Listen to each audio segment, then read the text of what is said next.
नमस्कार। अगस्ती संहिता वाचन इस उपक्रम में मैं वैद्या प्रियदर्शनी बापटकडूस आप सभी का और आदरणीय वैद्य विष्णु जोगड़ेकर सर का हार्दिक स्वागत करती हूँ। मेरी आवाज़ आ रही है क्लियर? Yes ma'am. यस। आज से श्री चरक संहिता विषय चिकित्सा अध्याय वाचन का प्रारंभ हो रहा है। इस अध्याय के वाचन तथा विवरण के लिए वैद्य जोगड़ेकर सर आज हमारे साथ उपस्थित है। मैं सर का संक्षिप्त परिचय देती हूँ। सर ने काय चिकित्सा और अगध तंत्र इन दो विषयों में पदव्युत्तर शिक्षा प्राप्त की है। टिळक आयुर्वेद महाविद्यालय में इन दो विषयों का ही नहीं बल्कि पदार्थ विज्ञान, मानस रोग, रिसर्च मेथोडोलॉजी जैसे अनेक विषयों के अध्यापन का प्रदीर्घ अनुभव आपको है। सर JAIM, JOAY इन सुप्रतिष्ठित इंटरनेशनल जर्नल में editorial and review board member के स्वरूप में कार्यरत हैं। सर अगध तंत्र के पाठ्यपुस्तक के संपादक भी हैं। वैद्य साइंटिस्ट फेलोशिप प्रोग्राम इस वैशिष्ट्यपूर्ण प्रोग्राम की शुरुआत करने में सर का महत्वपूर्ण योगदान रहा है। सावित्रीबाई फुले विद्यापीठ में आयुष COE के लिए सल्लागार के स्वरूप में भी सर कार्यरत हैं। क्षमतावर्धिनी नामक स्टार्टअप जो आरोग्य इस विषय से जुड़ा हुआ है, सर उसके चेयरमैन हैं। ये सर का बहुत ही संक्षिप्त परिचय है। आज ऐसे ज्ञान संपन्न और अनुभव संपन्न गुरु से विद्या प्राप्त करने का सौभाग्य हमें मिला है। मैं सर से अनुरोध करती हूँ कि श्री चरक संहिता चिकित्सा स्थान त्रयोविंशोध्याय विषय चिकित्सा वाचन का प्रारंभ करें।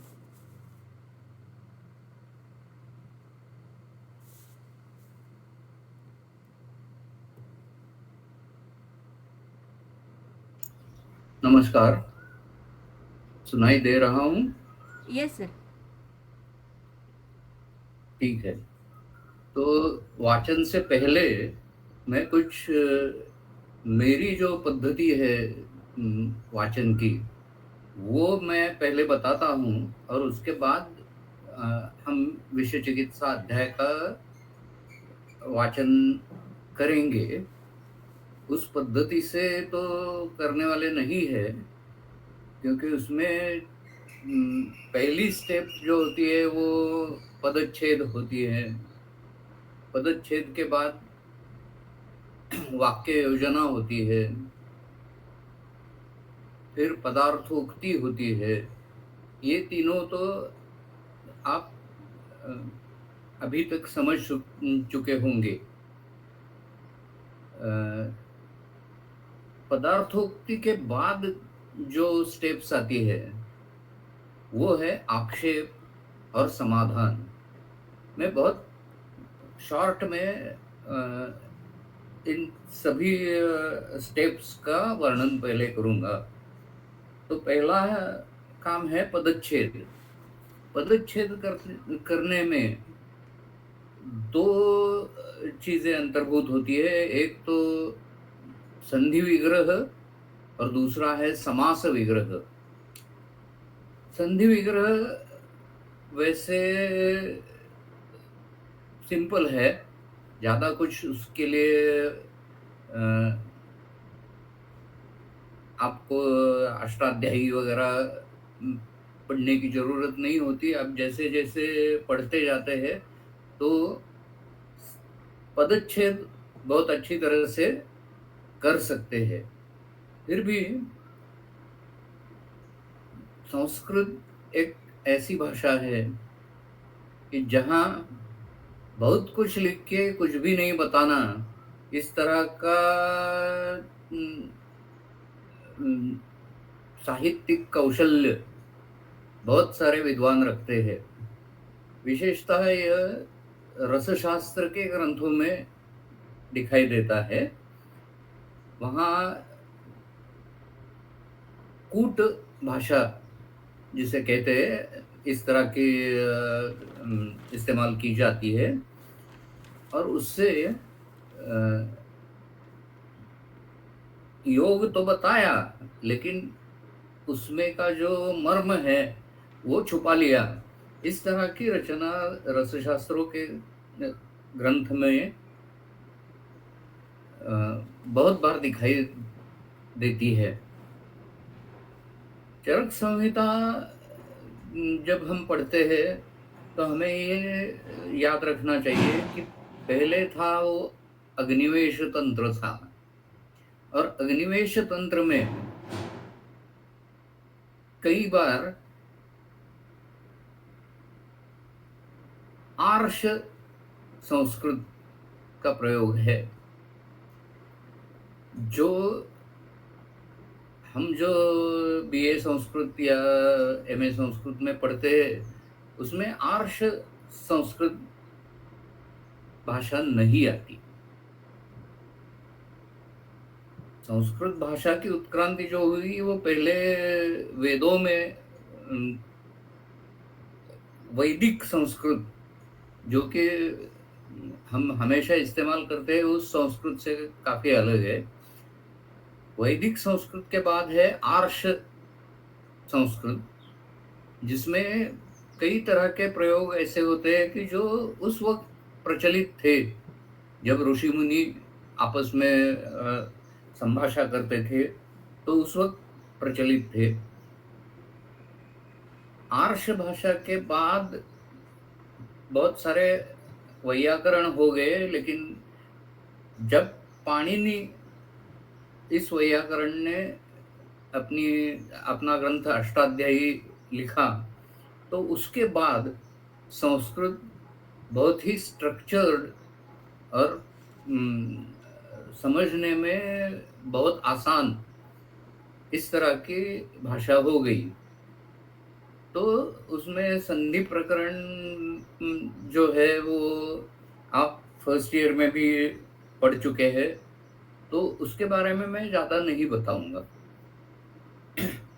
लेकिन संधि के बाद जो आता है वो समास आता है, और हर एक सामासिक शब्द का अलग अलग तरह से समास विग्रह हम कर सकते हैं। इसके उदाहरण हम जैसे जैसे आगे बढ़ेंगे वैसे जहाँ समझ में आएगा वहाँ देंगे। तो संधि विग्रह और समास विग्रह से पहले पदच्छेद होता है। ये पदच्छेद होने के बाद हमें वाक्य योजना करनी पड़ती है, यानी हर एक वाक्य का कर्ता, कर्म, करण या साधन, उपादान वगैरह, विभक्ति और क्रियापद। तो पहले क्रियापद ढूंढना चाहिए और उस क्रियापद का मूल स्वरूप क्या है, किस काल में प्रयोग किया है, किस वचन में प्रयोग किया है, ये सब ध्यान देके उस क्रियापद के अनुसार अगर कर्तरी प्रयोग है तो जो भी प्रथमा विभक्ति के शब्द आएंगे वो कर्ता के निदर्शक है। अगर कर्मणि प्रयोग है तो जो भी तृतीया में आएंगे वो कर्ता के निदर्शक है। ऐसा समझ के पहले कर्ता और क्रियापद ये दोनों हमारे हाथ में अगर आ गए तो मूल वाक्य क्या है उसका हमें पता चलता है। लेकिन कर्ता जो क्रिया करता है उसके लिए कुछ साधन इस्तेमाल करता है, किसी और चीज का उसमें उल्लेख करता है, तो विभक्ति प्रकरण जो है उसके हिसाब से हम सभी विभक्तियों का विभाजन करते हैं। अभी संस्कृत भाषा के शब्द रूप माला में हमें ये दिखाई देता है बहुत बार कि द्वितीय और चतुर्थी विभक्ति समसमान रूप दिखाई देते हैं, या फिर षष्ठी और सप्तमी या पंचमी और षष्ठी समसमान रूप दिखाई देते हैं। तो यहाँ हमें निर्णय करना पड़ता है कि इस सूत्र में कौन सी विभक्ति का उपयोग किया गया है और इससे आपको वाक्य योजना में आसानी होगी। हर एक विभक्ति का अर्थ बहुत स्पष्ट है। ये सब आप फर्स्ट ईयर में पढ़ चुके हैं, इसलिए मैं इससे ज्यादा उसमें वक्तव्य नहीं करूंगा।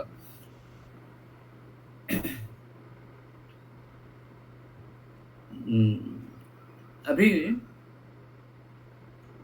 फिलहाल ये देखते हैं कि जो विषय चिकित्सा अध्याय है वो चक्रपाणी टीका में तो चिकित्सा स्थान में 23वां अध्याय है, लेकिन जो गंगाधर टीका है उसमें विषय चिकित्सा अध्याय 24वां है। तो ये समझ लेना चाहिए कि जो भी हस्तलिखित है, जो भी पुस्तक है, उनमें डिस्क्रिपेंसी है। तो हमें अभी तो पढ़ना है वो जो स्टैंडर्ड माना जाता है, वो चक्रपाणी टीका का जो मूल ग्रंथ है और जो राष्ट्रीय भारतीय आयुर्विज्ञान संपदा संस्थान, ये भारत सरकार की जो वेबसाइट है उसमें जो लिखा है वो हम स्टैंडर्ड मान के अभी चलने वाले हैं। तो अतः विषय चिकित्सितम व्याख्यास्यामः, ये पहला सूत्र है। और ये किसने बोला है? इति हस्माह भगवान आत्रेयः। तो इन चीजों का अर्थ एकदम स्पष्ट है कि अभी हम विषय चिकित्सा अध्याय की शुरुआत करते हैं, ऐसा भगवान आत्रेय ने कहा। अभी बात यह है कि ये विषय चिकित्सा अध्याय जो है ये दृढ़बल संपूरित अध्याय है। ये अग्निवेश तंत्र में नहीं है, चरक प्रतिसंस्करण में नहीं है, गायब हुआ था और दृढ़बल ने इसका पूर्ण किया है। तो ये विषय चिकित्सा अध्याय दृढ़बल ने लिखा है, ये हमें समझ लेना चाहिए। आगे बढ़ते हैं। प्राग उत्पत्तिम गुणान योनिम वेगान लिंगानि उपक्रमान विषस्य ब्रुवतः सम्यक अग्निवेश निबोध में। तो विष के बारे में प्राग उत्पत्ति यानी पुराने जमाने में विष का विष व्यक्त कैसे हुआ उसके बारे में बताने वाले हैं। गुण के बारे में, विष के गुणों के बारे में बताने वाले हैं। योनि, अभी योनिम ये सिंगुलर बताया है। देखिए गुणान प्लूरल है यानी बहुवचन है और योनि एक वचन है, तो गुण ज्यादा है, योनि एक ही है। वेगान, यहाँ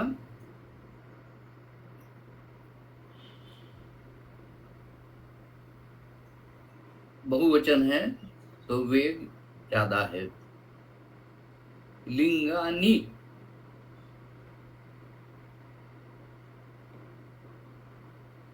लिंगान उपक्रमान ऐसा अगर पदच्छेद किया तो लिंगानुपक्रमान ऐसा होता, लेकिन यहाँ लिंगान्युपक्रमान ऐसा जो य आया है उसकी वजह से हम विच्छेद ऐसा करते हैं कि लिंगानी और उपक्रमान।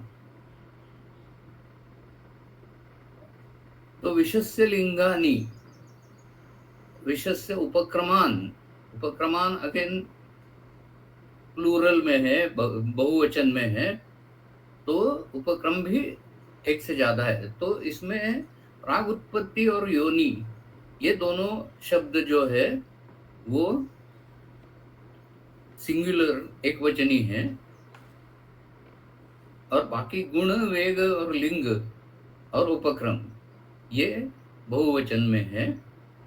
विषस्य ब्रुवतः सम्यक अग्निवेश निबोध में, तो ये सूत्र गुरु सूत्र है ऐसा प्रतीत होता है,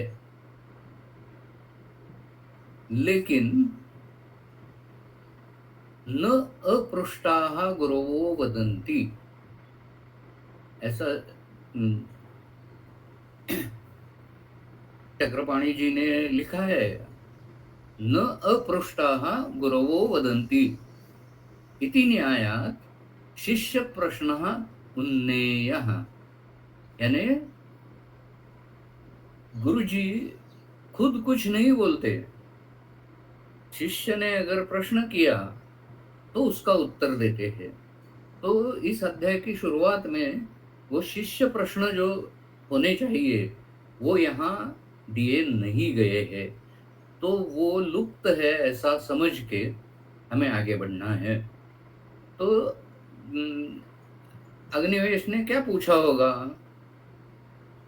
तो गुरुजी हमें विश्व की प्रागुत्पत्ति बताइए, गुरुजी हमें विश्व के गुण बताए, विश्व की योनि क्या है, विश्व के वेग कैसे है, विश्व के लक्षण क्या क्या होते हैं, और उस पर चिकित्सा क्या करनी है, ये सब अग्निवेश ने पूछा ऐसा यहाँ गृहीतक है। वो शिष्य प्रश्न उन्नेयः, यानी हमें कल्पना करनी है कि अग्निवेश ने किस तरह से पूछा होगा। तो ये गुरु सूत्र ऐसा जो लग रहा है, वो असल में देखा जाए तो ये प्रतिसंस्कर्ता सूत्र है, ऐसा मेरा मानना है। क्योंकि प्रतिसंस्कर्ता दृढ़बल जो है उसने खुद लिखा है कि एक मिनट में वो श्लोक भी दिखाता हूँ।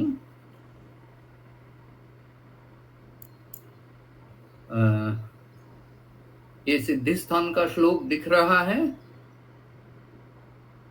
नहीं सर। ओके, तो हाँ, प्रेजेंटेशन में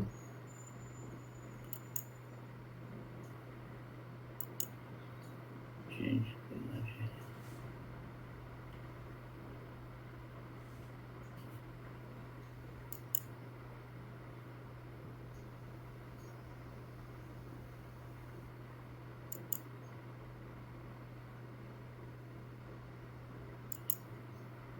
हाँ, यस सर, दिख तो रहा है। यहाँ अब दिखाई दे रहा है? Yes yes. हाँ, तो यहाँ दृढ़बल ने सिद्धिस्थान की समाप्ति के नजदीक उत्तर बस्ती सिद्धि अध्याय में क्या किया वो बताया गया है। विस्तारयति लेशोक्तम संक्षिपति न अति विस्तरम, संस्कर्ता कुरुते तंत्रम पुराणं च पुनर्नवम, अतः तंत्रोत्तमम् इदं चरकेण अतिबुद्धिना संस्कृतं तत्त्वसम्पूर्णं त्रिभागेन उपलक्ष्यते, तत् शंकरं भूतपतिं संप्रसाद्य समापयत् अखंडार्थं दृढ़बलो जातः पंचनदे पुरे, कृत्वा बहुभ्यस्तंत्रेभ्यो विशेषोये शिलोच्चयम्,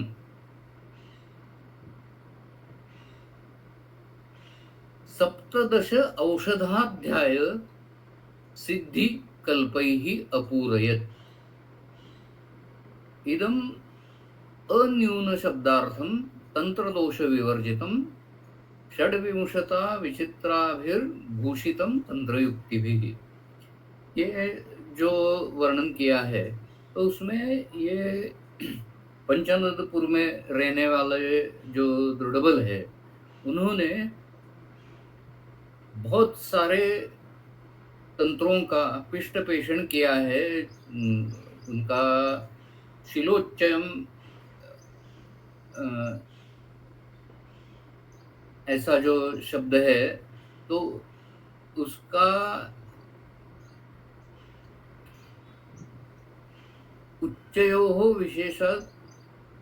विशेषोच्च शिलोच्चयः यानी हिमालय के करीब ऐसा कहा है। पंचनदेपुरे पंजाब में हुए थे दृढ़बल और उन्होंने बहुत सारे सुश्रुतादि सभी तंत्रों का आकलन करके जो भी चरक संहिता टूटे फूटे स्वरूप में थी उसका पूर्ण किया है, क्योंकि वो अखंड रहे। और उसके लिए जो अध्याय सुना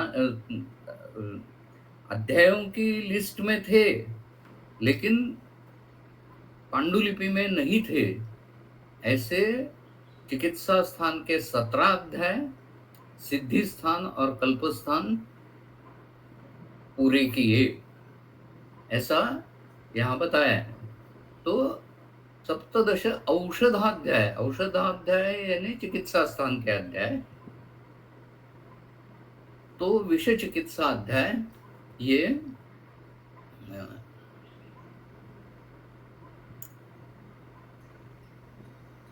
दृढ़बल जी ने पूरित किया है, ये हम समझ सकते हैं।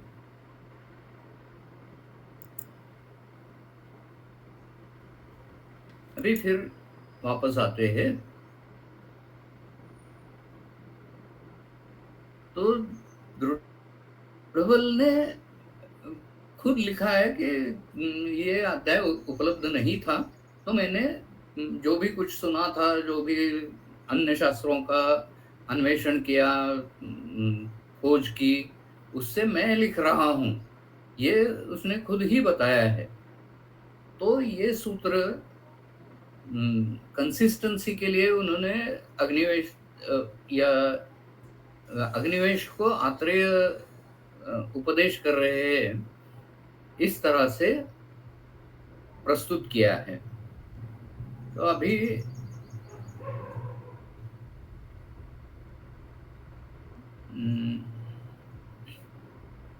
ये अध्याय के क्रम के बारे में बहुत सारे विद्वान चर्चा करते हैं।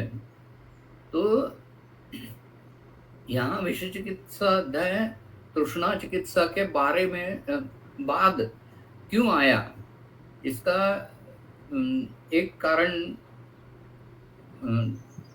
चक्रपाणी जी ने दिया है कि तृष्णा चिकित्सा जो पहला, इससे पहले का अध्याय है, उसमें शीत उपशम प्राधान्य था और यहाँ विषय चिकित्सा में भी शीत उपक्रम का प्राधान्य है, इसलिए उपक्रम प्राधान्य ऐसा दिखाई दे रहा है। तो इसलिए ये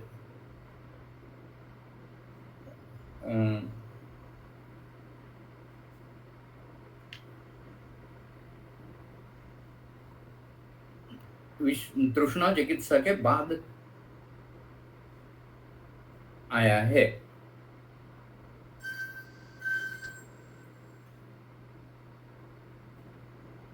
फिर गंगाधर टीका में 24वें स्थान पे क्यों आया, ये उसका स्पष्टीकरण हमें गंगाधर टीका में देखना पड़ेगा। अब अभी गंगाधर टीका मेरे पास पूरी नहीं है, इसलिए मैं दिखा नहीं सकता हूँ।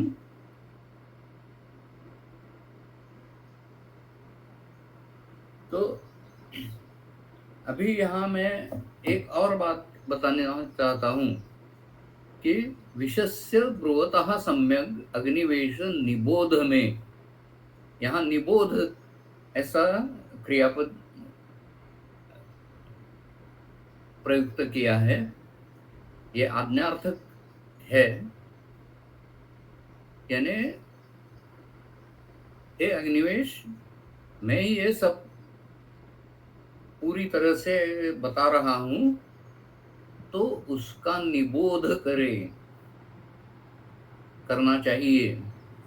यानी जो ज्ञान है उसकी बहुत स्टेप्स होती है। पहला स्टेप जो होता है वो है हमें इंफॉर्मेशन इकट्ठा करनी होती है, या इंफॉर्मेशन आपके पास होनी चाहिए। यानी हार्ड कॉपी हो या सॉफ्ट कॉपी हो, कहीं तो भी आपको ओरिजिनल टेक्स्ट क्या है वो अपने पास होना चाहिए। अगर ये उस समय ये उपलब्ध नहीं था, तो ये कैसा है, गुरु से सुन के खुद बार बार पढ़ के वो इंफॉर्मेशन गैदरिंग होता था। लेकिन यहाँ क्रियापद जो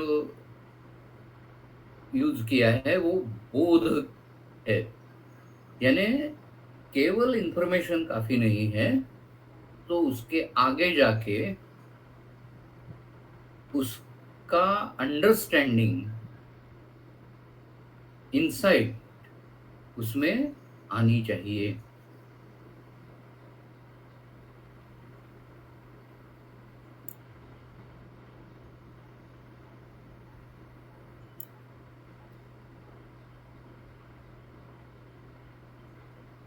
तो ये अंडरस्टैंडिंग ये दूसरी स्टेप है। उसके बाद फिर तीसरी स्टेप जो आती है वो एप्लीकेशन की स्टेप है।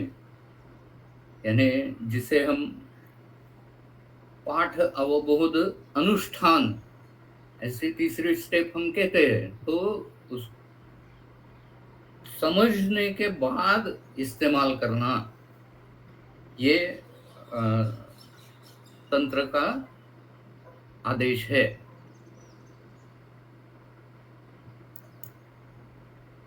अभी प्राग उत्पत्ति से शुरू किया था, तो प्राग उत्पत्ति यहाँ बताई है। अमृतार्थम समुद्रे तु मध्यमाने सुरासुरैः जज्ञे प्राग अमृतोत्पत्तेः पुरुषो घोरदर्शनः दीप्ततेजाः चतुर्दंष्ट्रो हरिकेशो अनलेक्षणः जगद्विषण्णं तं दृष्ट्वा तेन असौ विषसंज्ञितः।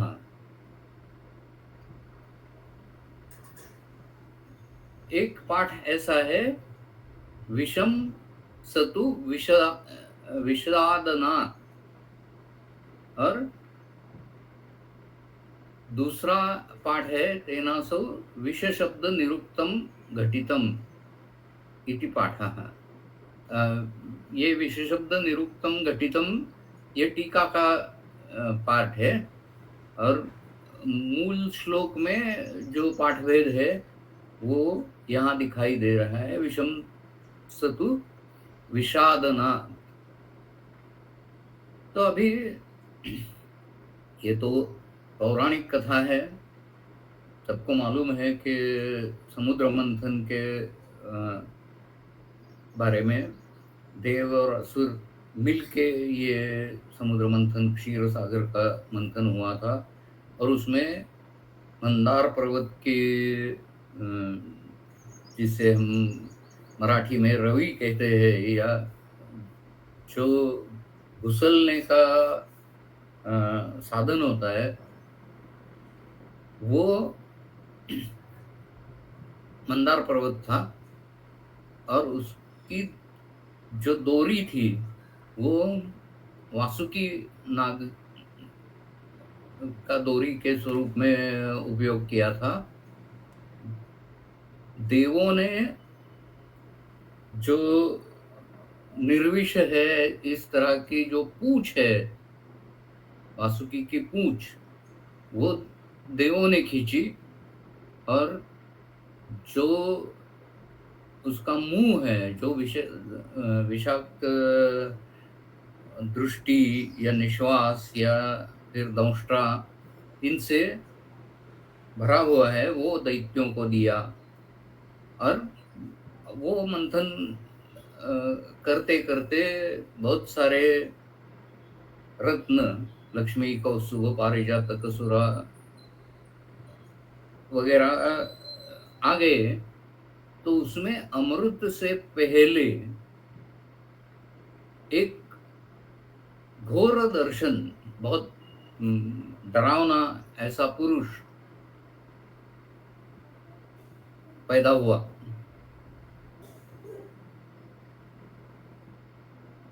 प्राग अमृतोत्पत्ते है, अमृत से पहले विष का निर्माण हुआ। और वो पुरुष कैसा था? तो उसका तेज बहुत दीप्त था, बहुत तेजस्वी था।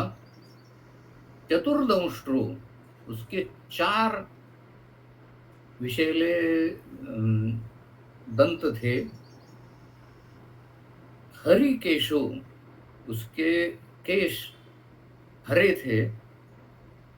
अनल ईक्षण, ईक्षण यानी नेत्र, तो अनले क्षण, इसका मतलब उसकी आंखों में आग है ऐसा लग रहा था, लाल थे। और उसको देख के, तम दृष्टवा जगद विषण्णम, उसे देख के पूरा जग, जो मंथन कर रहे थे, वो देव, असुर, वासुकी, सभी को विषाद उत्पन्न हुआ। और ये विषाद की वजह से उस पुरुष को विष नाम दिया गया। तो ये विष जो संज्ञा है, वो रूढ़ संज्ञा है। उसे योग रूढ़ संज्ञा भी कह सकते हैं। आपको संज्ञा के प्रकार तो मालूम होंगे, यानी यौगिक रूढ़, योग रूढ़, यौगिक रूढ़, ऐसे 4 संज्ञा के प्रकार होते हैं। तो यहाँ विष, ये संज्ञा जो दी गई है, वो हम यौगिक रूढ़ संज्ञा कह सकते हैं, क्योंकि विषाद के कारण विष ऐसा यौगिक उसका विवेचन है। और ये रूढ़ संज्ञा है, यानी किसी को भी विष कहने से क्या है इसकी संकल्पना आ जाती है। तो ये कहानी यहाँ दी गई है। अभी देखो, हरिकेश यानी पिंगल केश, ऐसा चक्रपाणी ने लिखा है। हरिकेश यानी हरे केश नहीं, तो पिंगल केश, यानी ब्राउन रेड ऐसा उसका रंग है। तो ये सब हमने प्राग उत्पत्ति की कथा देख ली। लेकिन अभी यहाँ बात ऐसी है कि ये शायद दृढ़बल के परंपरा में ये कथा चली आ रही होगी, क्योंकि विषय चिकित्सा का जो मुख्य ग्रंथ है सुश्रुत संहिता, तो उसमें कुछ अलग कहानी दी है।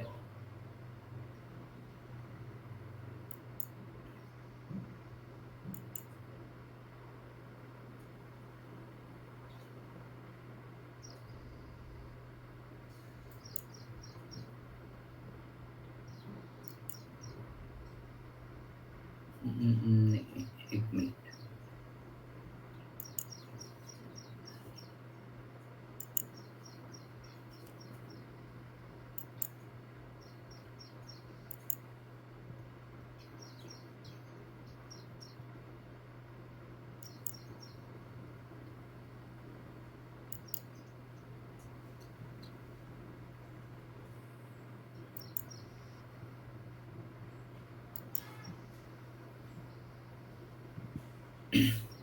अभी देखिए, चरक संहिता में लिखा है कि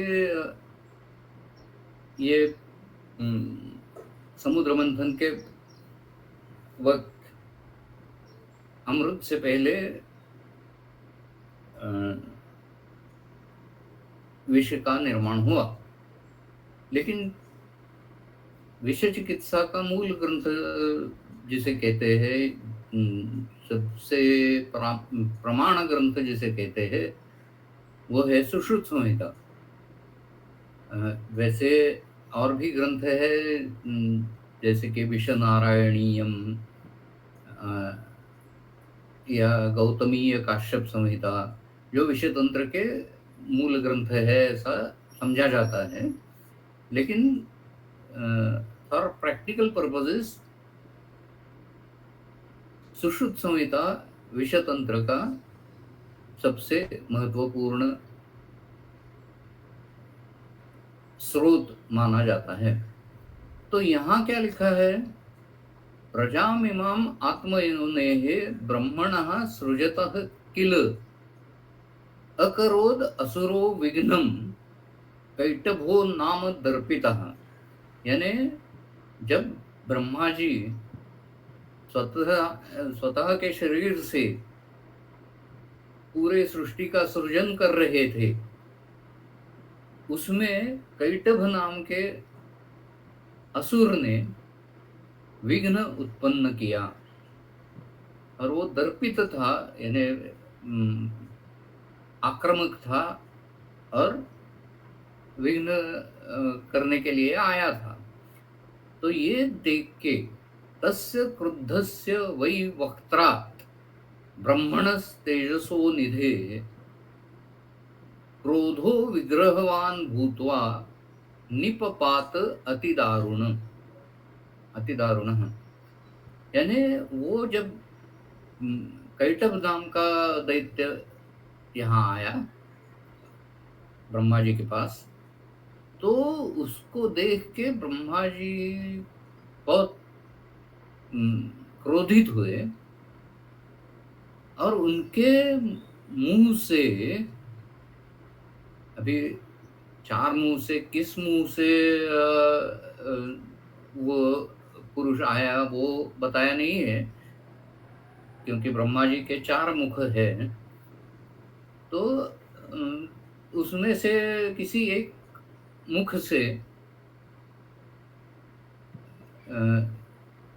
वो ब्रह्मा जी का विशेषण है तेजसो निधे है। तेज की अतुल संपत्ति जिसके पास है, ऐसे ब्रह्मा जी के मुंह से क्रोध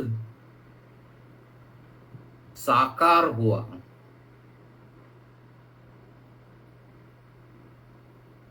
वो क्रोध जो है वो साकार हुआ, यानी क्रोध एक काल्पनिक संकल्पना है,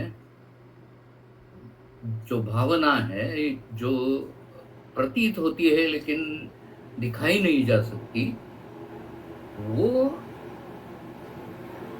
क्रोध विग्रहवान भूत्वा, यानी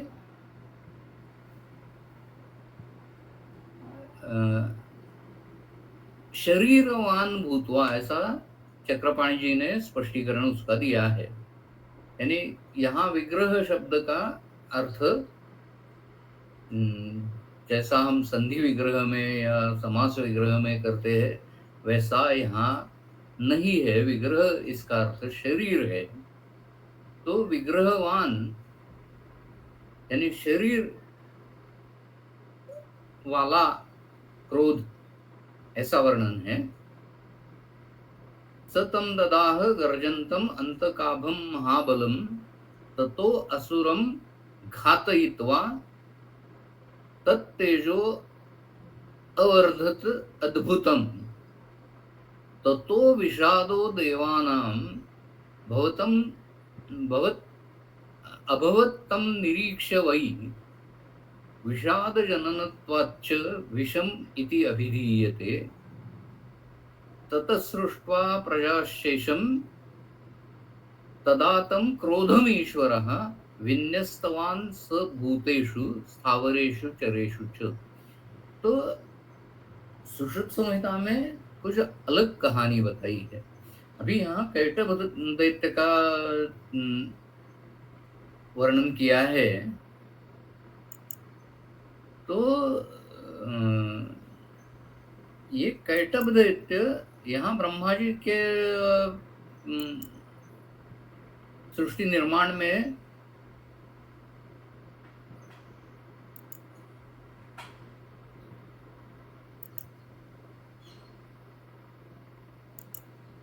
बाधा उत्पन्न करने को आ गया है, ऐसा बताया है।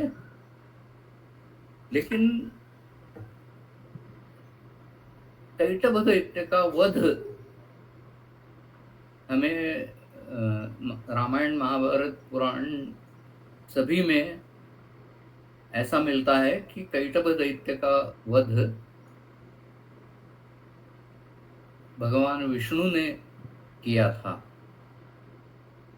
तो तिरुपति के बालाजी के स्तोत्र में है मधु कैटभहरी, ऐसा विशेषण बालाजी को दिया गया है। तो देखिए कि दोनों संहिताओं में डिस्क्रिपेंसी है, यानी एक संहिता में जो लिखा है वो दूसरे संहिता में उससे कुछ अलग लिखा है, और वो अन्य जो साहित्य उपलब्ध है उससे वो भी अलग है, ये भी अलग है। यानी समुद्र मंथन में विष की उत्पत्ति हुई, ये कॉमन ज़्यादा कॉमन चीज़ है, जनमानस में ज़्यादा गढ़ी हुई ऐसी चीज़ है। लेकिन सभी संहिताओं में ये अलग अलग क्यों लिखा है? तो इसका मतलब ये है कि यहाँ ऐतिह्य प्रमाण है जिसका कुछ सबूत नहीं दे सकते, पुरावा नहीं दे सकते, लेकिन जनमानस में जो प्रचलित है इस तरह का ये वर्णन है। तो अभी ये सवाल पैदा होता है कि हम अगर मानते हैं कि आयुर्वेद को शिरोधार्य कहना चाहिए, जो भी कुछ वहाँ लिखा है वो हमें आंखें बंद करके फॉलो करना चाहिए। इस तरह का बहुत सारे वैद्य संप्रदायों में विवेचन होता है। तो थोड़ा और पीछे गए, हम दर्शनों के बारे में सोचने लगे। तो योग दर्शन नहीं, पूर्व मीमांसा और उत्तर मीमांसा, ये जो दर्शन है वो इस तरह की मनोवृत्ति रखते हैं कि वेद ये स्वप्रमाण है, यानी जो भी कुछ वेदों में लिखा है उसमें असत्य बिल्कुल नहीं है, पूरा सत्य है। और उसको चैलेंज नहीं करना चाहिए, उसके ऊपर शंका उपस्थित नहीं करनी चाहिए। दूसरी तरफ जो सांख्य है, वैशेषिक है, या फिर जैन है, बौद्ध है, चार्वाक है, वो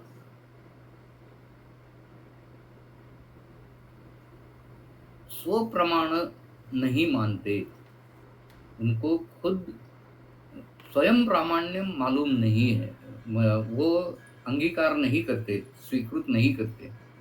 अनुमान के बारे में भी उनका यही कहना है कि अनुमान, अगर दूसरे को भी हम अनुमान से प्रभावित कर सकते हैं। अनुमान जो है वो दूसरे को भी समझ जाए, उसको आक्षेप उठाने की संधि दे दे, उसके बाद उसका समाधान करे, और जो भी कुछ निर्णय होगा वो सिद्धांत के रूप में आ जाएगा। ऐसा ये अवैदिक दर्शनों का कहना है। योग दर्शन जो है वो प्रमाण को तो चित्तवृत्ति समझते हैं, यानी प्रमाण की जरूरत ही नहीं, ऐसा योग दर्शन का कहना है। तो यहाँ सवाल पैदा होता है कि आयुर्वेद स्वप्रमाण है या सभी को परतः प्रमाण भी है, यानी इंडिपेंडेंट एविडेंस भी है। तो यहाँ मैं एक उदाहरण देता हूँ कि चरक संहिता के विमान स्थान में एक सूत्र क्या लिखा है? द्विविधा एव परीक्षा बुद्धिमताम। बुद्धिमान लोगों के लिए दो ही परीक्षण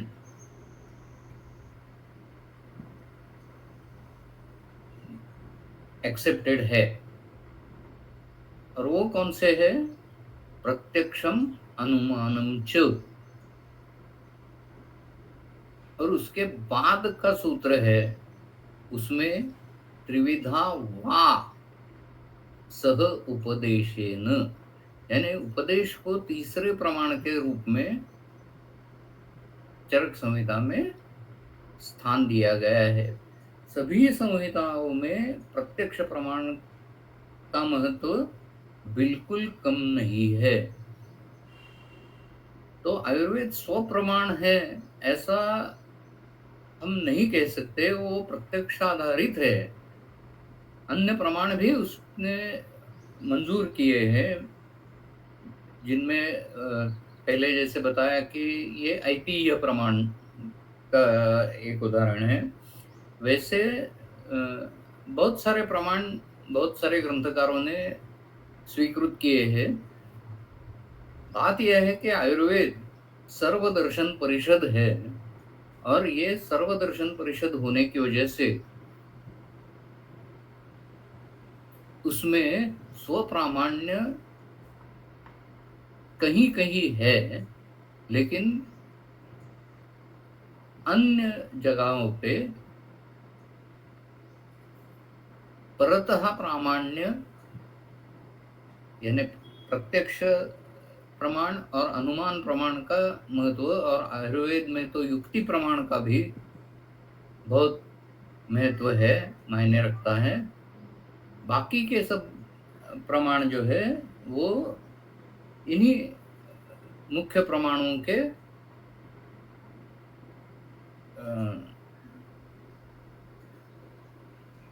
सगे सोरे है। बेसिक में फर्क नहीं होता।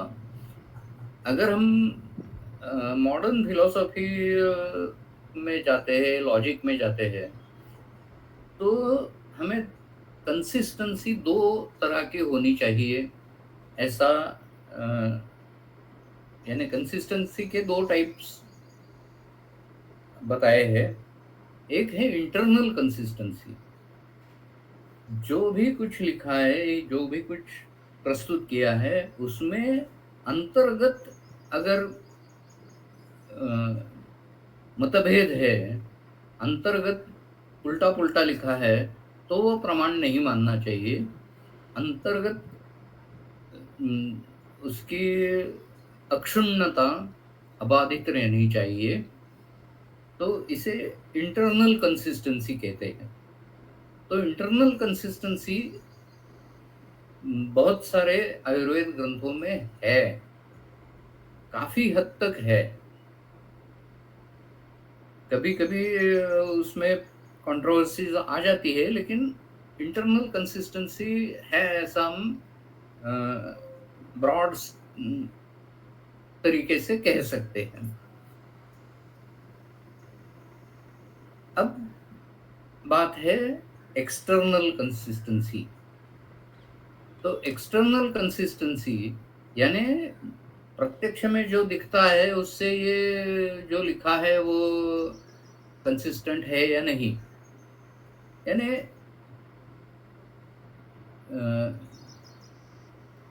किसी ने अगर लिखा कि मुझे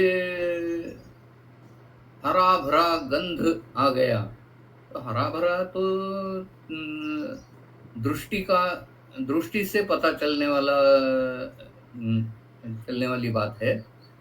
और उसका गंध आ गया ऐसा अगर कोई कहने लगे, तो वो इंटरनल कंसिस्टेंसी हो सकती है, लेकिन एक्सटर्नल कंसिस्टेंसी उसमें नहीं। तो यहाँ अगर हम देखें तो इन सभी वर्णनों में कहीं भी एक्सटर्नल कंसिस्टेंसी नहीं है। तो will take it with a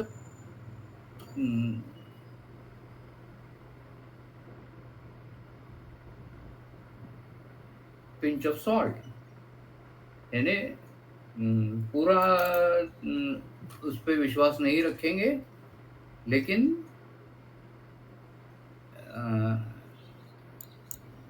technically समाज में जो है, समाज में जो दृढ़मूल भावना है या विचारधारा है, उसको हम मान्य करते हैं। जंगम स्थावरायां तद योनो ब्रह्मा न्ययोजयत। तो ब्रह्मा जी ने उस विष पुरुष को जंगम और स्थावर योनि में बांट दिया, उसकी योजना की।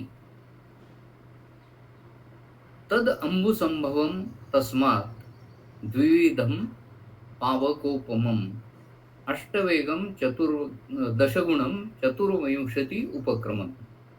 तो पहले जो बताया था प्रागुत्पत्ति, गुणान योनिन वगैरह, तो इसमें अभी इस श्लोक में वो कंसोलिडेटेड है। तो ब्रह्मा जी के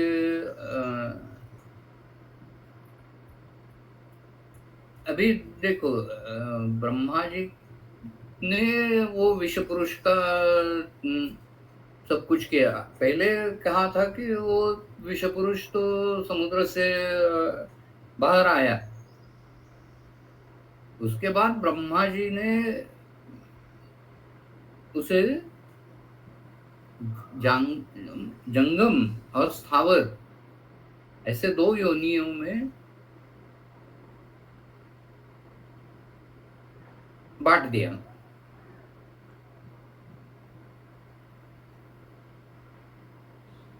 तो यहाँ द्विवचन का प्रयोग है, जंगम स्थावरायाम।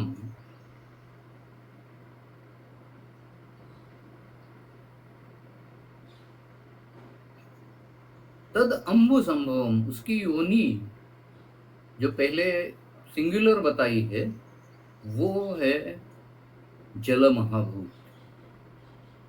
तद अम्बु संभवम तस्मात् द्विविधम पावकोपमम।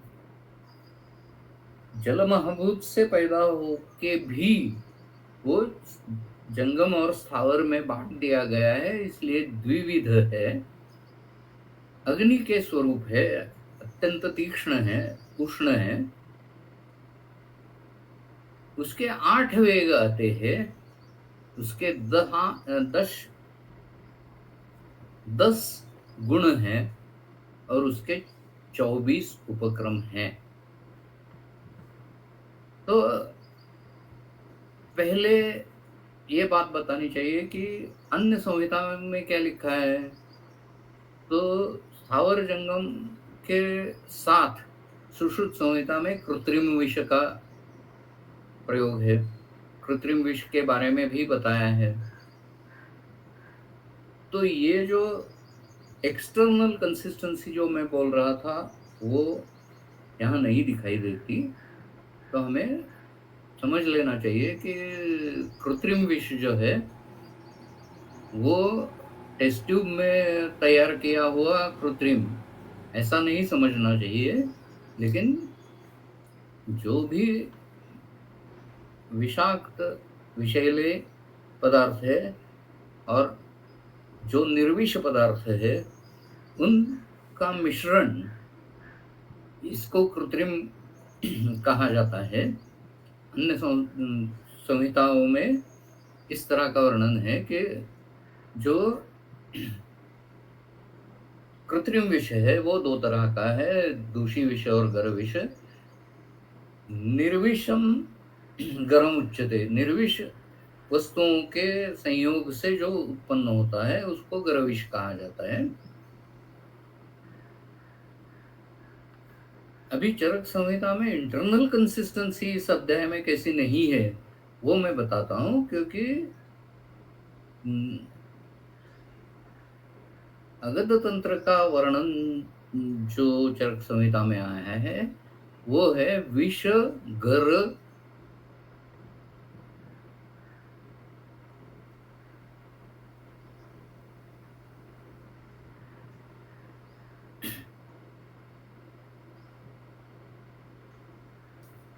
देखिए, विष गर वैरोधिक प्रशमन, यानी 3 प्रकार खुद चरक संहिता में बताए हैं। और फिर चक्रपाणि ने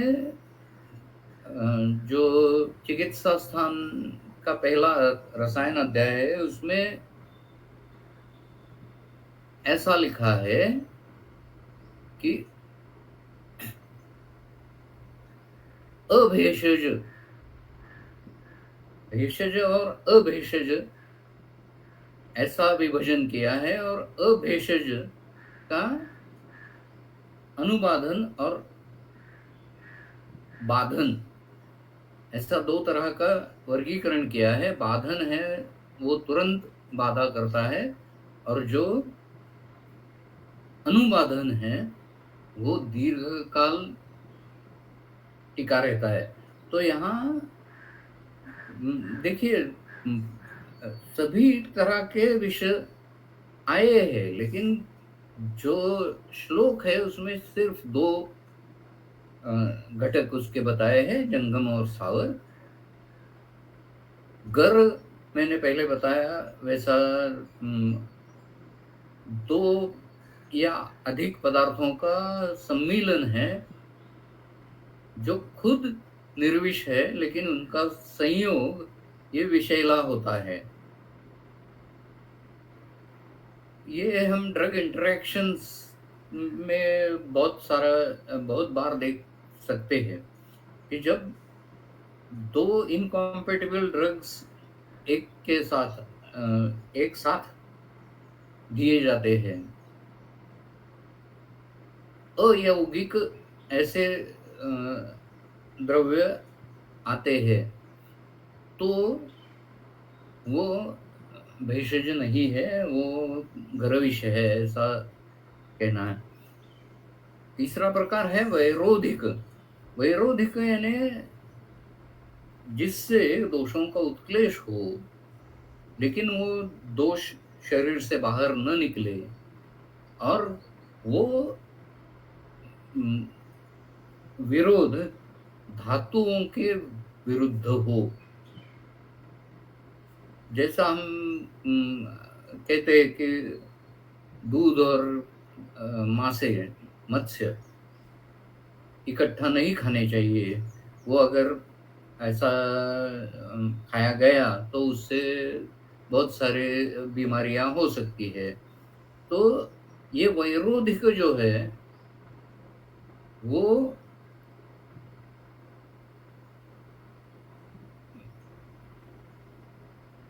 बहुत तरह का होता है। योनि विरुद्ध है, विधि विरुद्ध है, संस्कार विरुद्ध है, बहुत सारे प्रकार विरुद्ध के बताए हैं। इन सब में कॉमन चीज क्या है कि दोषों का उत्क्लेश होना, दोष शरीर से बाहर न निकलना और धातुओं से विपरीत होना। तो ये वैरोधिक शब्द अगर तंत्र की व्याख्या में ही चरक संहिता में दिया है कि विषगर वैरोधिक प्रशमनम। तो विष बोला है, गर बोला है, फिर वैरोधिक जो एनाफिलेक्टिक रिएक्शन या हाइपर सेंसिटिविटी रिएक्शन बोलते हैं, वो ये वैरोधिक में आ जाती है। फिर और एक प्रकार जो चरक संहिता में बताया, अनुबाधन और बाधन, वो अभेषज यानी वैद्यकृत प्रमाद से उत्पन्न हुआ विष, जो आजकल बहुत ज्यादा मात्रा में हमें दिखाई देता है, आयाट्रोजेनिक डिसीजेस जिसे कहते हैं, वो बाधन और अनुबाधन के रूप में हमें देखने को मिलते हैं।